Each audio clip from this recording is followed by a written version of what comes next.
అందరికీ నమస్కారము. మీడియా మిత్రులందరికీ, ప్రింట్ అండ్ ఎలక్ట్రానిక్ మీడియా వారికి, మన ప్రభుత్వం వారు గీత కులాల అభివృద్ధి కోసము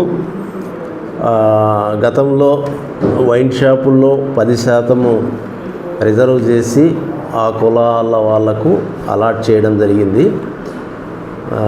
అదేగా నూతన బార్ పాలసీలో కూడా రాష్ట్ర వ్యాప్తంగా 840 బార్లు ఉంటే వాటిలో 10% 84 బార్లను రాష్ట్ర వ్యాప్తంగా గీత కులాల వారికి రిజర్వ్ చేశారు. అందులో భాగంగా అన్నమయ్య జిల్లాకు ఒక బార్ వచ్చింది. అది కూడా ఈడిగా కులస్తులకు, ఈడిగా సబ్ క్యాస్ట్కి, గీత కులాల్లో ఈడిగా సబ్ క్యాస్ట్కి ఆ ఒక బారు రిజర్వ్ చేయడం జరిగింది. ఆ ఒక దాన్ని మనము బి కొత్తకోట, మా మదనపల్లి స్టేషన్ పరిధిలో గల బి కొత్తకోట నగర పంచాయతీకి అలాట్ చేయడం జరిగింది. దీని యొక్క నోటిఫికేషను ఈరోజు 20వ తారీఖు 22/2020 ద్వారా గజెట్ నోటిఫికేషను ప్రజల ఇన్ఫర్మేషన్ కోసము అప్లికేషన్స్ కోరుతూ మనము గజెట్ నోటిఫికేషను ఉన్నతాధికారుల సూచనల మేరకు ఇష్యూ చేయబడినది. దీని యొక్క ఫీజు వివరములు, ఈ బార్ గీత కులాలలో సంబంధించిన ఈడిగా సబ్ క్యాస్ట్ వారు పొందాలంటే నాన్ రిఫండబుల్ అప్లికేషన్ ఫీజు 5 లక్షలు చెల్లించాలి. అలాగే ప్రాసెసింగ్ ఫీజు 10,000 చెల్లిస్తే వాళ్ళు డ్రాయల్ ఆఫ్ లాటరీ ద్వారా ఎన్నుకోబడతారు. సో ఆన్లైన్ మెథడ్లో, ఆఫ్లైన్ మెథడ్లో, హైబ్రిడ్ మెథడ్లో 3 విధాలుగా మనము ఈ అప్లికేషన్స్ని ఎన్రోల్ చేసుకోవచ్చు.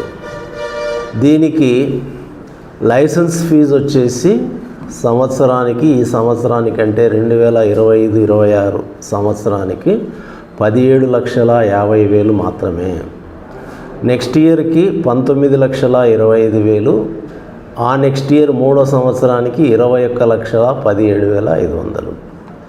దీనికి టైం లైన్ ఇచ్చారు.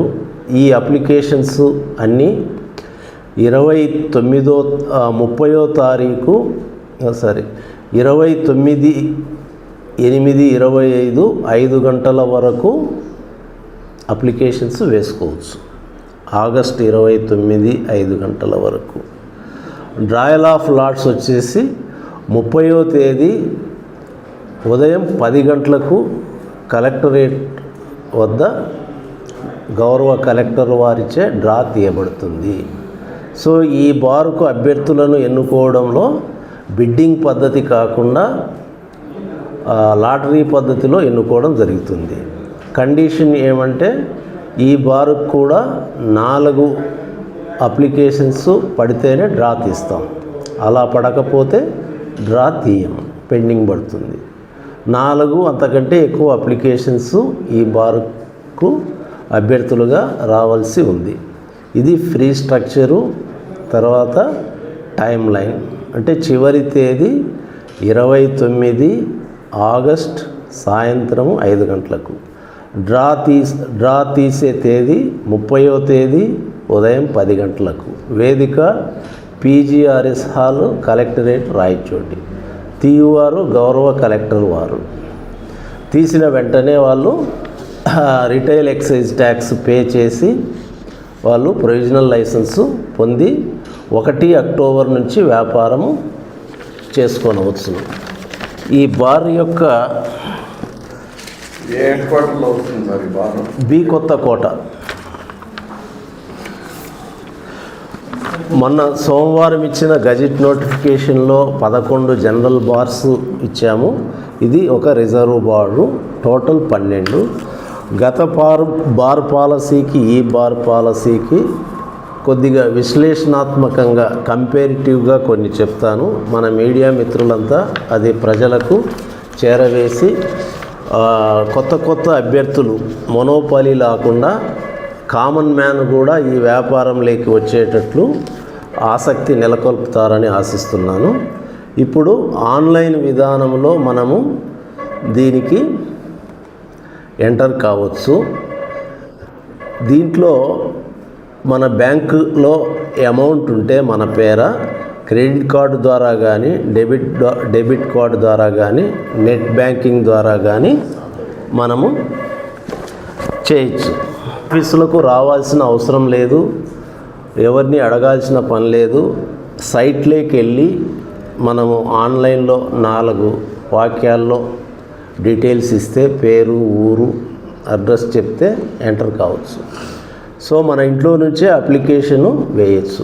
అంటే కర్ణాటక వాళ్ళు, బి కొత్తకోట ఊరు కర్ణాటకకు దగ్గర, వాళ్ళు కూడా ఇంత రాయచోటి దూరం రావాల్సిన అవసరం లేదు. అక్కడి నుంచే ఆన్లైన్లో వేసేయచ్చు. అది ఒక ఫెసిలిటీ.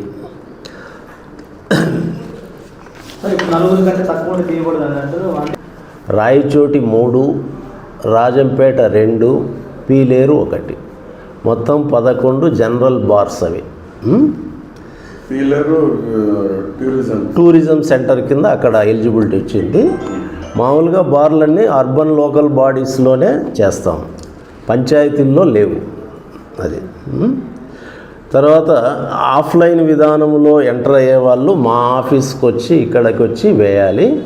5 లక్షల రూపాయలను డిస్ట్రిక్ట్ ప్రొవిషన్ ఎక్సైజ్ ఆఫీసర్ పేర డిమాండ్ డ్రాఫ్ట్ తీసుకోవాలి. 10,000 ప్రాసెసింగ్ ఫీజును కమిషనర్ ఆఫ్ ప్రొవిషన్ ఎక్సైజ్ వారి పేర డీడీ తీసుకుంటే ఇక్కడ మా ఆఫీస్లో అతన్ని ఎన్రోల్ చేసి ప్రాసెస్ చేసి రిసిప్ట్ కూడా ఇస్తాం. ఈ బార్ పాలసీ రెండిట్లో యొక్క బెనిఫిట్స్ ఏమంటే ఏ వ్యక్తి అయినా ఎన్ని బార్లకైనా వేసుకోవచ్చు. మనకు జిల్లాలో 12 ఉన్నాయి, 11 జనరల్లో ఎక్కడైనా వేసుకోవచ్చు. ఒకే బారుకు ఎన్నైనా వేయచ్చు. అంటే ఆ వ్యక్తికి లక్ ఉంటే 11 బార్లు అతనికే రావచ్చు. అంటే ఇంతకుముందు కొద్ది కండిషన్స్ పెట్టినారు, ఒక వ్యక్తి ఒకే షాప్ ఇస్తామని. ఇప్పుడు సరళం చేశారు. 21 సంవత్సరాలు దాటిన వారు ఎవరైనా దరఖాస్తు చేసుకోవచ్చు. ఆధార్ కార్డు ఉండి డబ్బు ఉంటే మనము దరఖాస్తు చేసుకోవచ్చు. ఇప్పుడే రెస్టారెంట్ ఉండాలనే నియమం పెట్టలేదు, మేము రూల్స్ రిజిడ్ చేయలేదు. ఈజ్ ఆఫ్ డూయింగ్ బిజినెస్ అంటాం చూడండి. సరళంగా కొత్త ఎంటర్ప్రైనర్స్ రావాలని, కొత్త వాళ్ళు అంటే మనకు సిండికేట్స్ అయ్యి దశాబ్దాలుగా వాళ్ళే బ్రాందీ షాపులు అంటే ఆ వ్యక్తే ఉంటాడు అనేదాన్ని బ్రేక్ చేసేదానికి చాలా సరళమైన పద్ధతి పెట్టారు. సార్ అలాగే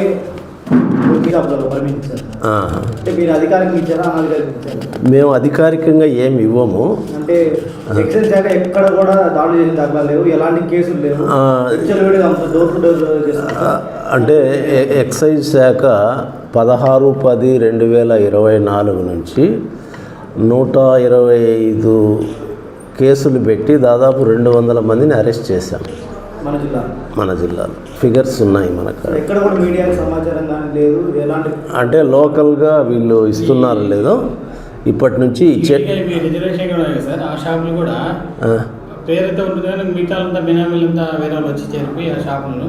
ఇది జనరల్ వాళ్ళు వేరే వాళ్ళు జాయిన్ అయినారు అంటారు. అంటే మనము ఒకటి రూల్స్ ప్రకారము మనం ఇచ్చాము, ఆ బిహైండ్ పెట్టుబడిదారులు ఎవరున్నారనేది అది మనకు తెలియని విషయం. ఏమయ్యా నువ్వు ఉన్నావు అంటే ఫ్రెండ్లీగా వచ్చినామంటారు. నువ్వు బయట కానీ మందు పట్టుబడితే దాని లైసెన్స్ చేస్తాము, రద్దు చేస్తాము, అలాగే షాప్ కూడా క్యాన్సిల్ చేస్తామన్నారు. అలాంటి ఏమీ లేవు అసలు. ఒక్కసారి బయటపడితే వీళ్ళు బయట తీసుకెళ్ళి అమ్మినా కూడా. కానీ షాప్ ఓనర్లే వెహికల్స్ పెట్టి పల్లెలు డిస్పోజ్ చేస్తాను. అవి ఏదన్నా ఉంటే సమాచారం ఇవ్వండి, ఆ వెహికల్ పట్టుకొని సీజ్ చేసేస్తాం. ఉదయం 6 6:30కే షాపులు తెరిచి అమ్ముతాం. లేదు కదా ఏమయ్యా ప్రసాద్, ఎక్సైజ్ యాప్ పెట్టాము, అలాట్ చేసాము. ఏ షాప్ అది? గ్రూప్ పెట్టారు సార్, ఒక గ్రూప్ పెడితే సమాచారం ఇవ్వరు సార్.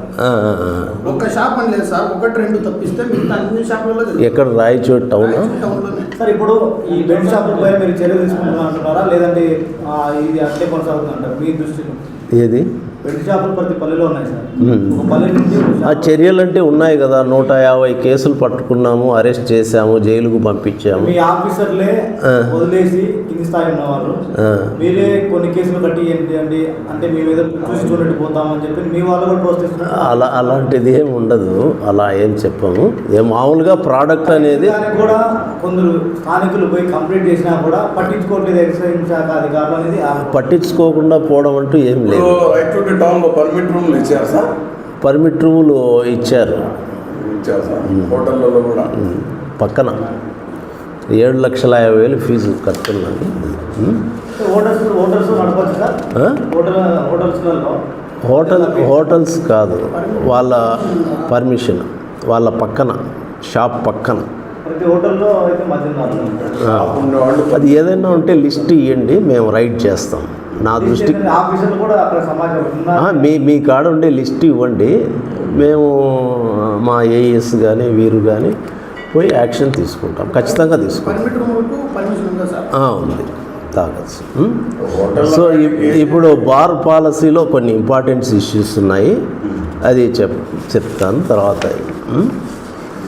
ఇప్పుడు దరఖాస్తు విధానంలో కూడా చాలా తేడా ఉంది. గతంలో 10 లక్షల వరకు అప్లికేషన్ ఫీజు ఉన్నది, ఇప్పుడు కేవలము 5 లక్షలే. అది ఇంపార్టెంట్. గతంలో బారు అప్లై చేసుకునేలాక హోటల్ ఉండాలి వానికి, ఇప్పుడు హోటల్ కూడా ఉండాల్సిన పని లేదు. కామన్ మ్యాన్ కూడా అప్లై చేసుకోవచ్చు. లైసెన్స్ ఒకవేళ తగిలితే ఒక 15 రోజుల్లో హోటల్ కూడా ఏర్పాటు చేసుకోవచ్చు. కేటాయింపు విధానం గతంలో 2022-25 పాలసీలో బిడ్డింగ్ పెట్టారు, పోటీ ఆన్లైన్ బిడ్డింగ్ పెట్టి ఎక్కువ పార్టిసిపేట్ అంటే అమౌంట్ ఎక్కువ రాబట్టేందుకు పెట్టారు. ఇప్పుడు సరళంగా ఫిక్స్డ్ ఫీజే లాటరీ పద్ధతిలో వస్తుంది.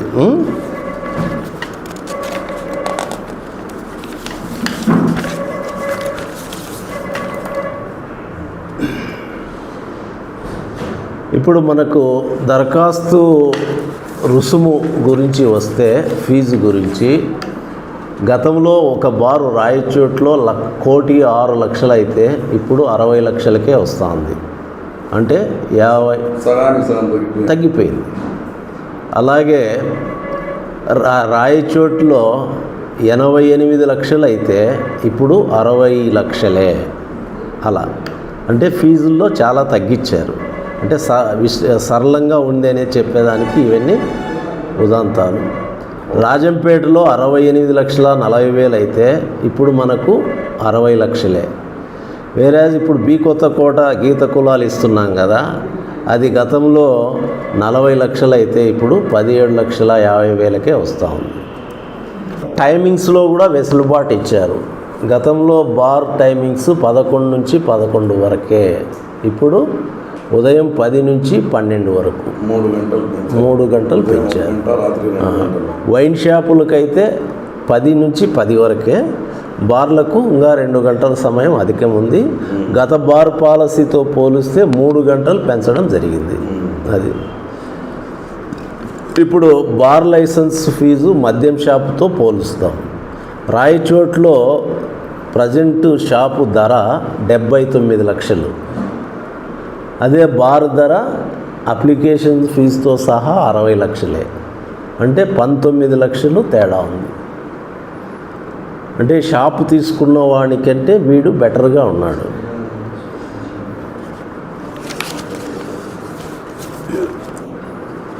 లైసెన్స్ ఫీజు ఇంతకుముందు 22-25 పాలసీలో పాడుకున్నవాడు సంవత్సరానికి మొత్తము మొదటి రోజునే కట్టాలి. రెండో సంవత్సరము మొదలైనప్పుడు 10%తో మొదటి రోజునే కట్టాలి. అంటే లంసంగా ₹1,00,00,000 సొమ్ము ఒకేసారి చెల్లించాలి. ఇప్పుడు అలా కాకుండా వ్యాపారం చేసుకొని వచ్చిన ఆదాయంలో కట్టండి అనే పద్ధతిలో 6 విడతలుగా కట్టించుకుంటున్నారు. 6 ఇన్స్టాల్మెంట్స్. షాపులకు కూడా 6 కంతులు, దీనికి కూడా 6 కంతులే. అంటే సరళంగా ఉంది. ఒకేసారి ₹1,00,00,000 పెట్టుబడి పెట్టలేము కదా మనం. 2 నెలలు వ్యాపారం జరుగుతానే వచ్చిన ఆదాయముతో లైసెన్స్ ఫీజు చెల్లించే విధానం ఇది. బ్యాంక్ గ్యారంటీ కూడా వెంటనే ఇవ్వాల్సి వచ్చేది, ఇప్పుడు నెల రోజులు టైము ఉంది.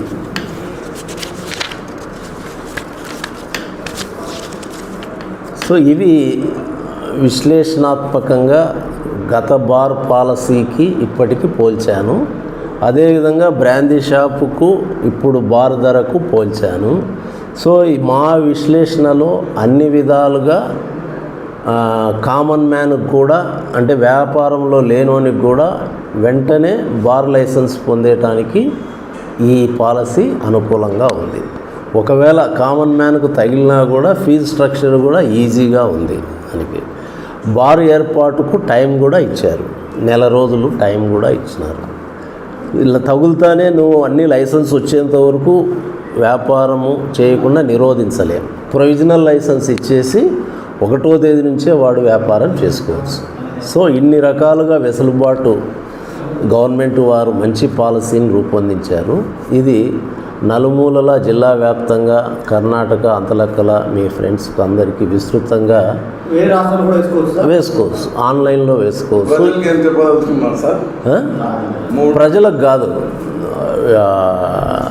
వ్యాపారస్తులకు చెప్తున్నాను, కామన్ మ్యాన్కు చెప్తున్నాను. మనం ఎంటర్ప్రైనర్స్ అంటారు చూడండి, కొత్త వాళ్ళు కంపెనీలు స్థాపిస్తూ ఉంటారు. ఇప్పుడు కూడా మనం ఔత్సాహికులు ఉంటే, నేను నిరుద్యోగిగా ఉన్నాను, నా కాడ 10 లక్షల సొమ్ము ఉందనుకో, ఇప్పుడు బార్ లైసెన్స్ పొందచ్చు, ఒక లైవ్లీహుడ్ వచ్చేస్తుంది.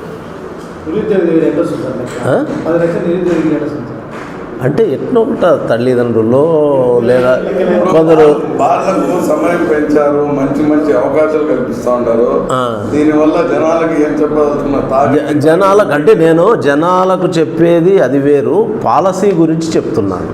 అంటే వ్యాపారం చేసుకునే మామూలు కామన్ మ్యాన్కి చెప్పడం లేదు, వ్యాపారం చేసుకోవాలనుకునే వాళ్లకు ఇది సూచనలు. మంచి అవకాశము. ఈ పోటీ ప్రపంచంలో అవకాశాలు అందిపుచ్చుకున్నవాడే బాగుపడతాడు. ఇస్తాము ఖచ్చితంగా. రాకపోతే డబ్బులు పోయినట్టే కదా సార్. ఇంకా అది మనం ఏం చేయలేము. ఇది నేను రూపొందించిన పాలసీ కాదు, పెద్దవాళ్ళు నిర్ణయించిన పాలసీ.